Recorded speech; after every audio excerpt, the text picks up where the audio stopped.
Welcome students.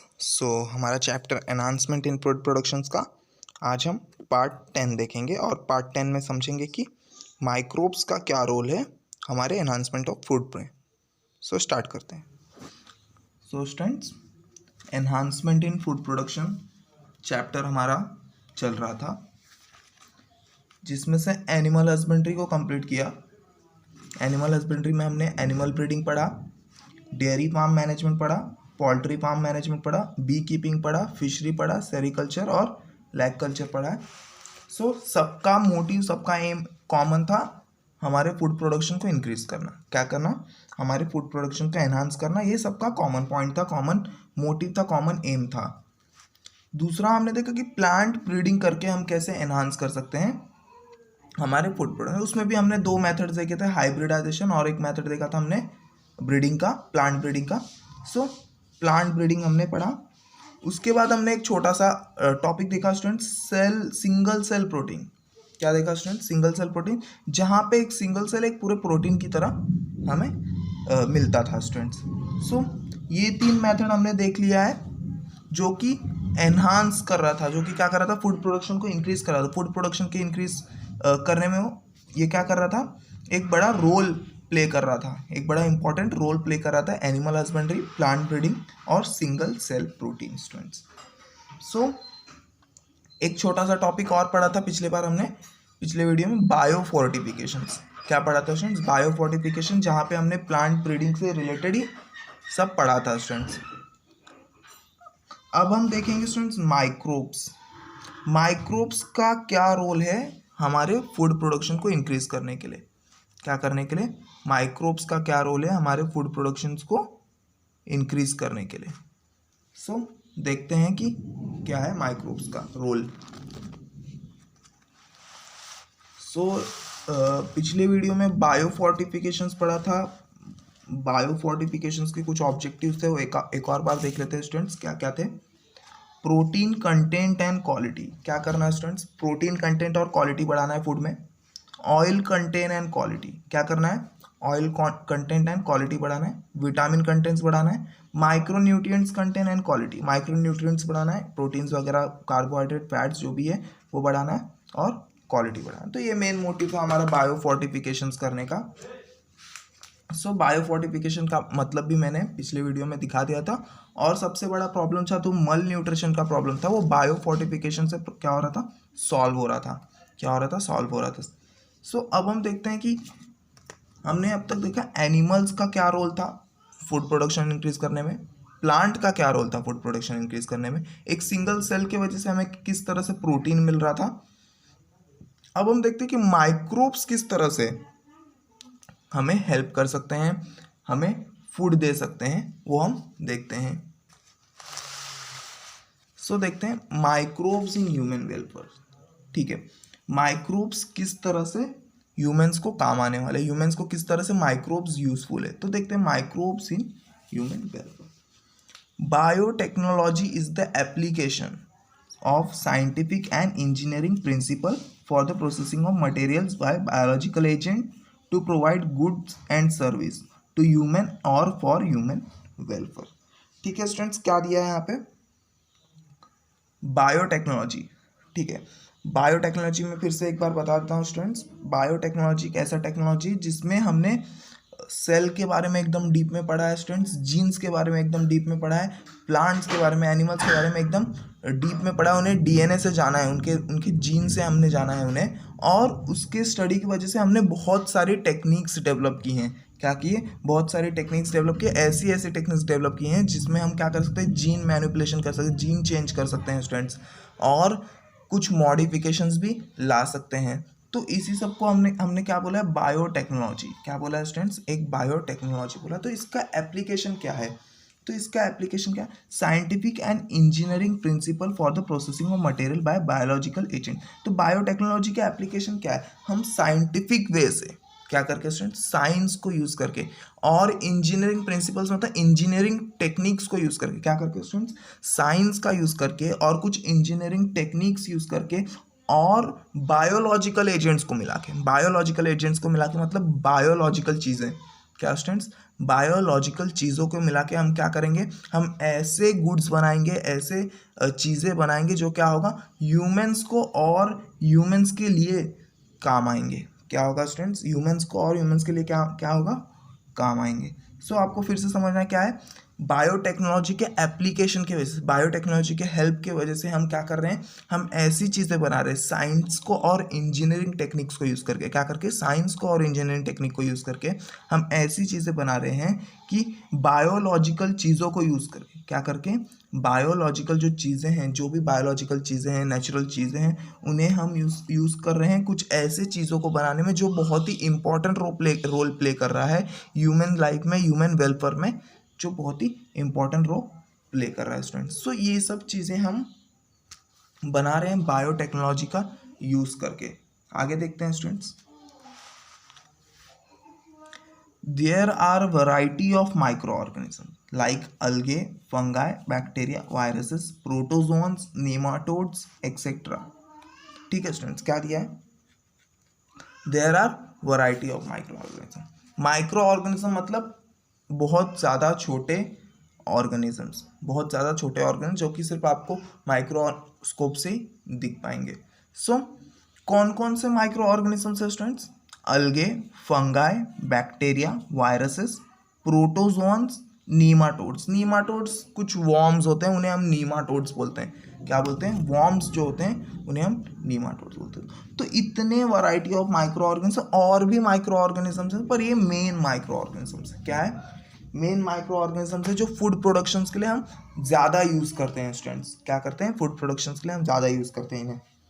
तो कौन कौन से, अलगे, fungi, bacteria, viruses, protozoans and nematodes etcetera, and their products that exhibit beneficial activities which are used for welfare of humans। क्या दिया है students, and their products that exhibit beneficial activities which are used for welfare of humans। तो उनसे जो हमें products मिल रहा है, किनसे, माइक्रो ऑर्गेनिज्म। कौन कौन से माइक्रो ऑर्गेनिज्म है, अलगे, fungi, bacteria, viruses, protozoan, nematodes. इनसे जो हमें प्रोडक्ट मिल रहा है वो क्या है, वो ह्यूमन वेलफेयर के लिए क्या है, बेनिफिशियल है। क्या है स्टूडेंट्स, ह्यूमन वेलफेयर के लिए क्या है, बेनिफिशियल है, लाभ दे रहा है वो हमें, प्रॉफिट दे रहा है वो हमें। इससे हमारा क्या हो रहा है, प्रॉफिट हो रहा है स्टूडेंट्स, इनका जो भी प्रोडक्ट है।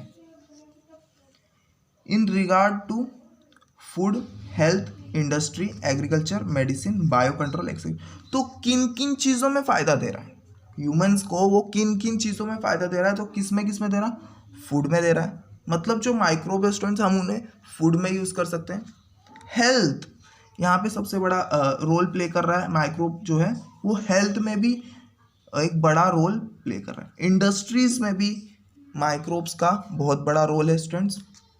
एग्रीकल्चर में तो सबसे बड़ा रोल है माइक्रोब्स का, मेडिसिन में रोल है, बायो कंट्रोल्स में भी रोल है। बायो कंट्रोल्स मतलब होता है स्टूडेंट्स, जैसे कि हम इंसेक्ट्स के लिए इंसेक्टिसाइड्स यूज़ करते हैं, तो उस वहाँ पे हम इंसेक्टिसाइड नहीं यूज़ करेंगे, वहाँ पे हम क्या करेंगे, माइक्रोब्स का यूज़ करेंगे। क्या करेंगे, माइक्रोब। जैसे हम पेस्ट के लिए पेस्टिसाइड्स का यूज़ करते हैं, तो अब हम पेस्टिसाइड्स का यूज़ नहीं करेंगे, अब हम क्या करेंगे, माइक्रोब्स का यूज़ करेंगे। क्या करने के लिए, बायो कंट्रोल करने के लिए। तो इससे ही हम क्या बोलते हैं, बायो कंट्रोल। क्या बोलते हैं स्टूडेंट्स, बायो कंट्रोल एक्सेट्रा। और भी बहुत सारी चीज़ों में माइक्रोब्स का बहुत ही ज़्यादा इंपॉर्टेंट रोल होता है students. This organisms are used variously in food and feed technology, industries, waste utilisation, energy etcetera. तो सबसे ज़्यादा ये सब ऑर्गेनिजम्स कहाँ यूज होते हैं, कौन से ऑर्गेनिज्म स्टूडेंट्स, माइक्रो ऑर्गेनिज्म। सबसे ज़्यादा माइक्रो ऑर्गेनिज्म कहाँ पे यूज़ हो रहे हैं स्टूडेंट्स, फूड में। क्या करने के लिए, फूड में। कुछ टेक्नोलॉजीज है जहाँ पे माइक्रोब्स का बहुत बड़ा रोल होता है स्टूडेंट्स। इंडस्ट्रीज में बहुत बड़ा रोल है। वेस्ट यूटिलाइजेशन, वेस्ट को ठिकाने लगाना, वेस्ट को ठिकाने लगाने में भी बहुत बड़ा रोल होता है माइक्रोब्स का। और एनर्जी प्रोडक्शन में भी माइक्रोब्स का बहुत बड़ा रोल होता है। आपने बायोगैस वगैरह सुना होगा, बायोफ्यूल्स वगैरह सुना होगा, वहाँ पे माइक्रोब्स का बहुत ज़्यादा रोल है स्टूडेंट्स, बहुत ज़्यादा रोल, बहुत बड़ा रोल प्ले करता है वहाँ पे माइक्रोब्स। सो इन सब चीज़ों में मेनली माइक्रोब्स का बहुत ज़्यादा यूज़ होता है। कौन कौन सी जगह, फूड में, टेक्नोलॉजी में, इंडस्ट्री, वेस्ट यूटिलाइजेशन और एनर्जी प्रोडक्शंस में माइक्रोब्स का बहुत बड़ा रोल है स्टूडेंट्स। अब हम देखते हैं आगे, माइक्रोब्स इन फूड प्रोडक्शन। अब देखते हैं कि माइक्रोब्स का क्या रोल है फूड प्रोडक्शंस में, फूड प्रिपरेशन में, फूड प्रोडक्शंस में माइक्रोब्स का क्या रोल है, फूड किस तरह से हमें फूड मिल सकता है। हमारा मेन एम क्या है, हमें फूड प्रोडक्शंस को बढ़ाना है, क्या करना है, फूड प्रोडक्शंस को बढ़ाना है, फूड प्रोडक्शंस को इंक्रीज करना है, ये हमारा मेन। तो हम इसी रिगार्ड में पढ़ेंगे कि माइक्रोब्स का क्या रोल है फूड के प्रोडक्शंस को इंक्रीज करने में। तो आगे देखते हैं क्या क्या है। The development of biotechnology occurred in two phases, traditionally till 1971 and modern after 1970. So students क्या दिया है, डेवलपमेंट ऑफ बायोटेक्नोलॉजी मतलब जो बायोटेक्नोलॉजी में डेवलपमेंट हुआ है वो दो फेज में हुआ है। कैसे हुआ है, दो फेज में हुआ है। ट्रेडिशनल, कब तक ट्रेडिशनल हुआ था, 1971 तक ट्रेडिशनल यूज। ट्रेडिशनल मतलब ओल्डन मेथड्स हो गया स्टूडेंट्स, क्या हो गया, ओल्डन और नेचुरल मेथड से हम क्या करते थे पहले बायोटेक्नोलॉजी में ये सब यूज़ करते थे। पर उसके बाद क्या आया, मॉडर्न। कब से, 1970 के बाद हमने क्या किया, मॉडर्न टेक्निक्स का इस्तेमाल स्टार्ट कर दिया। आर्टिफिशियली हम कुछ कर सकते थे, ना कि हम नेचुरल, ज़रूरी नहीं था कि हम नेचुरल चीज़ों को यूज़ करें। तो बायोटेक्नोलॉजी का जो डेवलपमेंट हुआ है दो फेज में हुआ है। पहला तो ट्रेडिशनली जो 1971 तक यूज़ किया गया, और मॉडर्न जो कि 1970 के बाद हमने यूज़ करना स्टार्ट कर दिया students. Traditional biotechnology is based on the fermentation principal by using fermenting bacteria. These were used in the preparation of variety of indigenous fermented food products. So students क्या दिए, ट्रेडिशनल बायोटेक्नोलॉजी था वो क्या था students, वो fermentation principal पे based था। क्या था स्टूडेंट, फर्मेंटेशन प्रिंसिपल पे बेस्ड था। फर्मेंटेशन का इजी मतलब मैं बता देता हूँ, कोई भी चीज़ आप सड़ाते हैं, क्या करते हैं, कोई भी चीज़ आप सड़ाते हैं तो उसे क्या बोलते हैं, फर्मेंट करना। क्या बोलते हैं स्टूडेंट्स, फर्मेंट करना। और ये हम करते थे बैक्टीरिया के हेल्प से। क्या करते थे, जो ट्रेडिशनल बायोटेक्नोलॉजी था वो फर्मेंटेशन प्रिंसिपल पे बेस्ड था। क्या था, फर्मेंटेशन प्रिंसिपल पे बेस्ड था। और फर्मेंटेशन हम किसके हेल्प से कर रहे थे, फर्मेंटेशन हम बैक्टीरियाज के हेल्प से कर रहे थे। This where used in the preparation of variety of indigenous fermented food products. तो अब ये कहाँ यूज होने लगा, अब ये वैरायटी, बहुत सारे वैरायटी ऑफ हम क्या कर रहे थे, फूड प्रोडक्ट्स बना रहे थे जो कि फर्मेंटेशन प्रिंसिपल पे बेस्ड होते हैं। ऐसे फूड बना रहे थे जो क्या कर रहे थे, फर्मेंटेशन प्रिंसिपल पे बेस्ड थे। तो हमने ऐसे ऐसे फूड का प्रोडक्शंस बढ़ा दिया, कैसे यूज़ करके, ट्रेडिशनल बायोटेक्नोलॉजी का यूज़ करके। ट्रेडिशनल बायोटेक्नोलॉजी का यूज़ करके हमने क्या किया, बहुत सारे फूड का प्रोडक्शन किया जो कि फर्मेंटेशन प्रिंसिपल पे बेस्ड थे। आगे देखते हैं क्या है students. So dosa, dhokla and idli, सबके नाम आपने सुने ही होंगे, क्या क्या है, डोसा, ढोकला एंड इडली। तो ये सब चीज़ें भी क्या थी, फर्मेंटेशन बेस्ड थी। फर्मेंटेशन प्रिंसिपल पे ये सब चीज़ें क्या होती थी, बनती थी स्टूडेंट्स। तो देखते हैं क्या है, the dosa, idli and dhokla are fermented products produced due to activity of bacteria. तो इजी है स्टूडेंट्स, जो डोसा है, इडलीज है और ढोकलाज है, वो क्या है स्टूडेंट्स, वो फर्मेंटेड प्रोडक्ट है। क्या है स्टूडेंट्स, एक फर्मेंटेड प्रोडक्ट है जो कि बैक्टीरियाज की वजह से होता था। बैक्टीरियाज क्या करते थे, उन्हें फर्मेंट करते थे। आपने देखा होगा जब भी आपके घर पे इडली या डोसा कुछ बनता होगा स्टूडेंट्स, उस चावल और वो उड़द की दाल को क्या करते थे हम, रात को पीस के रात भर छोड़ देते। तो रात भर में जो बैक्टीरिया थे स्टूडेंट्स वो क्या करते थे, वो उसे फर्मेंट कर देते थे। क्या करते थे, वो उसे फर्मेंट, यही था ट्रेडिशनल मेथड स्टूडेंट, हम उन्हें छोड़ देते थे रात भर के लिए। तो ये क्या है, ट्रेडिशनल मेथड है। आर्टिफिशियल मेथड में क्या होगा स्टूडेंट्स, आर्टिफिशियल मेथड में 1 घंटा लगेगा। क्या होगा, 1 घंटा लगेगा, फर्मेंट हो गया आपका। तो ये कैसे बायोटेक्नोलॉजी का यूज़ करके हुआ है। बट जो ट्रेडिशनल मेथड था, हम 1 रात रखते थे, 2 रात रखते थे, तो ये बैक्टीरिया क्या करते थे, धीरे धीरे फर्मेंट करते थे। तो हम जाके सुबह डोसा बनाते थे, इडली बनाते थे, जो भी ढोकला बनाते थे। तो ये सब फर्मेंटेशन प्रोडक्ट्स हैं। कौन कौन से, डोसा, इडली और ढोकला। तो इस तरह से हम बैक्टीरिया का यूज़ कर रहे थे स्टूडेंट्स डोसा, इडली और ढोकलास बनाने में। They are fermented preparation of rice and black gram with airborne leuconostoc and streptococcus species of bacteria. तो जो डोसा, इडली और ढोकलास है वो क्या थे स्टूडेंट्स, वो राइस और जो ब्लैक ग्राम काला चना होता है ना, वो उसे फर्मेंट करके बनाए जाते थे। और वो उन्हें फर्मेंट कौन करता था, एयरबॉर्न बैक्टीरिया। एयरबॉर्न बैक्टीरिया मतलब जो हवा में हरदम प्रेजेंट होते हैं। क्या होते हैं, जो हवा में हमारे इन्वायरमेंट में हरदम प्रेजेंट होते हैं, जो कि ल्यूकोनोस्टॉक। क्या है स्टूडेंट्स, ल्यूकोनोस्टॉक और स्ट्रेप्टोकोकस स्पीशीज ऑफ जो बैक्टीरिया होते हैं वो हवा में प्रेजेंट होते हैं स्टूडेंट्स। वो क्या करते थे, वो ये जो राइस और जो ब्लैक ग्राम रहता था जो हम पीस के रखते थे, उसे क्या कर देते थे, वो फर्मेंट कर देते थे। क्या करते थे, उसे फर्मेंट करते थे। CO2 produced during fermentation cause puffing up of the Dove. तो जो हमने उसका आटा बना के रखा है स्टूडेंट्स, राइस और ब्लैक ग्राम का जो हमने आटा बना के रखा है, वो बैक्टीरिया क्या करते थे, अपना एक्टिविटी करते थे और CO2 रिलीज करते थे। क्या करते थे स्टूडेंट्स, CO2 रिलीज करते थे। और वो CO2 की वजह से क्या होता था स्टूडेंट्स, CO2 की वजह से जो डब था, जो आटा था, वो क्या होता था, वो पफिंग हो जाता था। क्या होता है, पफ टाइप हो जाता, जैसे केक का ब्रेड होता है ना, नीचे केक का स्पॉन्ज होता है ना, उस तरह से वो क्या होता है, वो जो हमारा आटा है उस तरह से वो पफी हो जाता है, पफी हो जाता है उस तरफ से। क्या करके उसमें वो बैक्टीरिया करते थे, क्या करते थे, बैक्टीरिया क्या करते हैं स्टूडेंट्स, CO2 रिलीज करते हैं, जिनके वजह से क्या होता था, हमारा जो डव है वो क्या होता था, पफ हो जाता, पफिंग हो जाता था, पफी हो जाता था ज़्यादा। अब देखते हैं microbes as a source of food. अब हम माइक्रोब्स को कैसे फूड की तरह यूज़ कर सकते हैं। अब हमने देखा था कि माइक्रोब्स का यूज़ करके किस तरह से हम फूड बना रहे थे। अब डायरेक्टली हम माइक्रोब्स को किस तरह से food as a food use कर सकते हैं, वो देखते हैं कि किस तरह से हम डायरेक्टली माइक्रोब्स को फूड के लिए यूज़ कर रहे हैं। डायरेक्ट हम माइक्रोब्स को अब क्या करेंगे, ईट करेंगे। सम माइक्रोब्स और their fruiting bodies are directly used as a source of food as they are rich in vitamins and proteins। तो कुछ माइक्रोब्स और उनकी बॉडी को हम क्या कर सकते हैं, डायरेक्टली यूज कर सकते हैं as a source of food. क्या कर सकते हैं, डायरेक्टली उसे हम यूज कर सकते हैं फूड के लिए। क्यों कर सकते हैं, क्योंकि वो विटामिन्स और प्रोटीन्स में रिच होते हैं। क्या होते हैं, उनमें विटामिन्स और प्रोटीन्स का जो अमाउंट होता है वो बहुत ज़्यादा होता है, इसलिए हम डायरेक्टली उनके बॉडी को या उनको डायरेक्टली हम क्या कर सकते हैं, यूज़ कर सकते हैं।